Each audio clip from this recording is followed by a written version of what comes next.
अस्सलाम वालेकुम स्टूडेंट्स। आज हम लोग बायोलॉजी के एक बहुत ही इंपॉर्टेंट टॉपिक के हवाले से डिस्कशन करने जा रहे हैं which is gel electrophoresis. So students, gel electrophoresis basically एक मॉलिक्यूलर बायोलॉजी टेक्निक है और इस टेक्निक के थ्रू आप लोग किसी भी चार्ज्ड स्पीशी के, यानी कि एक ऐसी स्पीशी, एक ऐसी चीज़ जिसके ऊपर कोई ना कोई चार्ज मौजूद हो, उस स्पीशी के डिफरेंट साइज़ के फ्रेगमेंट्स को एक दूसरे से सेपरेट कर सकते हैं। फॉर एग्ज़ाम्पल, एक एग्ज़ाम्पल मैं यहाँ पे देना चाहूँगी कि अगर आपके पास एक जार है और उस जार के अंदर आपने एप्पल के स्लाइसेस को कट करके डाल दिया। अब एप्पल के जो स्लाइसेस हैं उनका साइज़ डिफरेंट है। कुछ स्लाइसेस बहुत स्मॉल साइज़ के हैं और कुछ स्लाइसेस हैं जिनका साइज़ बहुत लार्ज है। और मैं आपको ये कह रही हूँ कि ये जो डिफरेंट साइज़ के स्लाइसेस हैं, इन्हें आप लोग सेपरेट करें। तो आप लोग सेपरेशन कैसे कर सकते हैं? सिंपली आप लोग देखेंगे उनको कि किसका साइज़ डिफरेंट है और अपने हैंड्स के थ्रू मैनुअली आप उनको सेपरेट कर लेंगे। लेकिन अगर यही काम मैं आपको डीएनए के हवाले से करने के लिए कहती हूँ कि आपने डीएनए के डिफरेंट साइज़ के फ्रेगमेंट्स को एक दूसरे से सेपरेट करना है, तो आप लोगों को किसी न किसी टेक्निक की रिक्वायरमेंट होगी। वो टेक्निक जो कि डीएनए के डिफरेंट साइज़ के फ्रेगमेंट्स को एक दूसरे से सेपरेट आउट कर सके। सो इस मकसद के लिए जिस टेक्निक को एम्प्लॉय किया जाता है उसे हम जेल इलेक्ट्रोफोरेसिस कहते हैं। अब यहाँ पे मैं डिस्कशन करना चाहूँगी कि what why do we call it gel electrophoresis. Gel electrophoresis को जेल इलेक्ट्रोफोरेसिस क्यों कहा जाता है? सो यहाँ से आपको अंदाज़ा हो रहा है कि इस टेक्निक में बेसिकली जेल का इस्तेमाल किया जाता है और इलेक्ट्रिसिटी का इस्तेमाल किया जाता है, जिसके बेसिस पे इसे जेल इलेक्ट्रोफोरेसिस का नाम दिया जाता है। इस टेक्निक का प्रिंसिपल ये है कि आपके पास जो भी चार्ज्ड बियरिंग मॉलिक्यूल्स हैं, कोई भी ऐसी स्पीशी जिसके ऊपर चार्ज मौजूद है, उस स्पीशी पे आप लोग इलेक्ट्रिक करंट अप्लाई करते हैं और इलेक्ट्रिक फील्ड के अंदर वो स्पीशी अपने से नेगेटिव इलेक्ट्रोड की तरफ मूव कर जाती है और इस तरह से डिफरेंट साइज़ के फ्रेगमेंट्स एक दूसरे से सेपरेट आउट हो जाते हैं।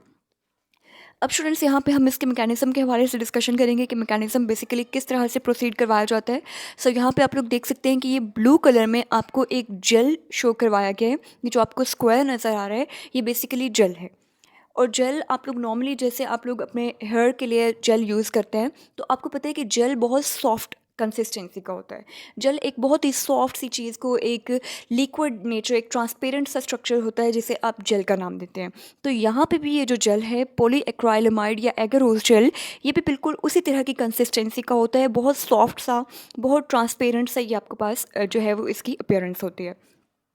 इस जेल के अंदर स्टूडेंट्स यहाँ पे कुछ स्ट्रक्चर्स पाए जाते हैं जिन्हें हम वेल का नाम देते हैं। वेल जिसे फॉर एग्जांपल जैसे आप कुएं को कहते हैं वेल, तो बिल्कुल इसी तरह से यहाँ पे इन जेल के ऊपर बिल्कुल टॉप पे कुछ आपके पास डिप्रेशंस पाए जाते हैं जिन्हें आप लोग वेल का नाम देते हैं। जैसे कि यहाँ पे आपको ये एक वेल नज़र आ रहा है, ये दूसरा वेल नज़र आ रहा है, ये तीसरा वेल नज़र आ रहा है और ये चौथा वेल नज़र आ रहा है।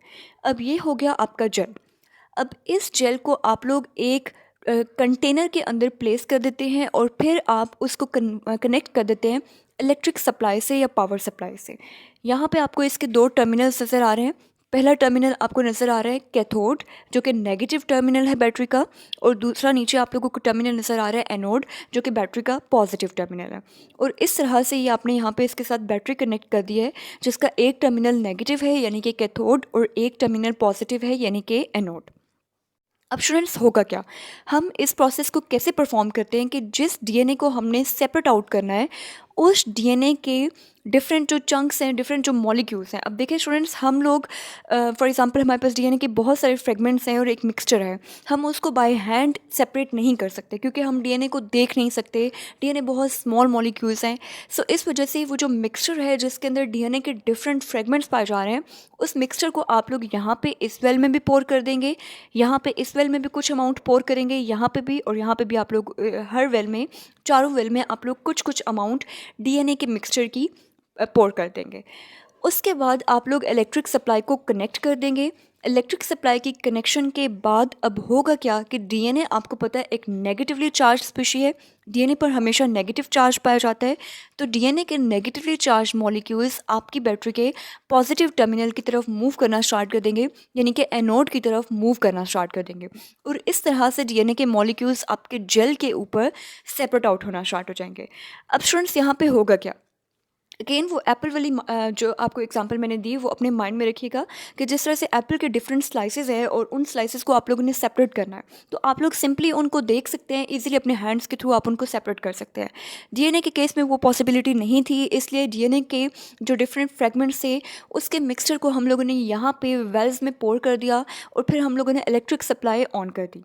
अब यहाँ पे डीएनए के वो फ्रेगमेंट्स जिनका साइज़ स्मॉल है वो आपके जेल पे काफ़ी आगे पहुँच जाएंगे, यानी कि उनकी स्पीड कंपैरेटिवली ज़्यादा होगी और वो जेल पे बहुत बॉटम पर जाके बैंड बनाएंगे।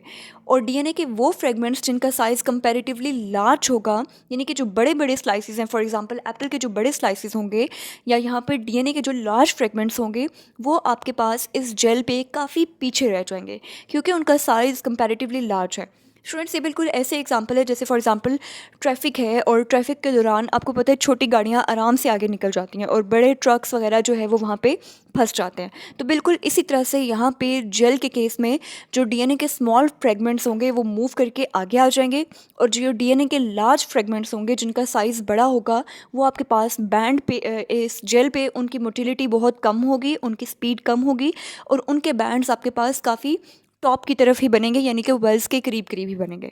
So this is the basic mechanism of gel electrophoresis. इस तरह से आप लोग डीएनए के मॉलिक्यूल्स को वेल में पोर करेंगे और DNA which is a negatively charge species, it will show attraction toward the positive electrode anode. Anode की तरफ वो मोटिलिटी शो करेंगे, मोबिलिटी शो करेंगे और जो आपके लार्ज फ्रेगमेंट होंगे वो आपके पास पीछे रह जाएंगे और जो स्मॉल फ्रेगमेंट्स होंगे स्मॉल साइज़ की वजह से वो फ़ायदा उठाएंगे और वो आपके पास काफ़ी नीचे की तरफ जो है वो मूव कर जाएंगे।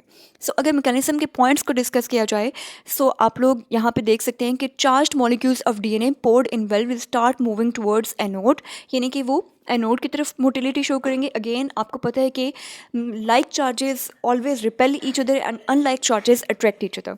So DNA is a negatively charge species, इसलिए वो पॉजिटिव इलेक्ट्रोड की तरफ यानी कि अनलाइक चार्जेस की तरफ अट्रैक्शन शो करेगा। अब यहाँ पे कुछ फैक्टर्स हैं जिनको ऑलरेडी भी हम यहाँ पे डिस्कस कर चुके हैं कि कुछ फैक्टर्स की बेसिस पे इन फ्रेगमेंट्स की जो मोटिलिटी है वो डिफ़र करेगी।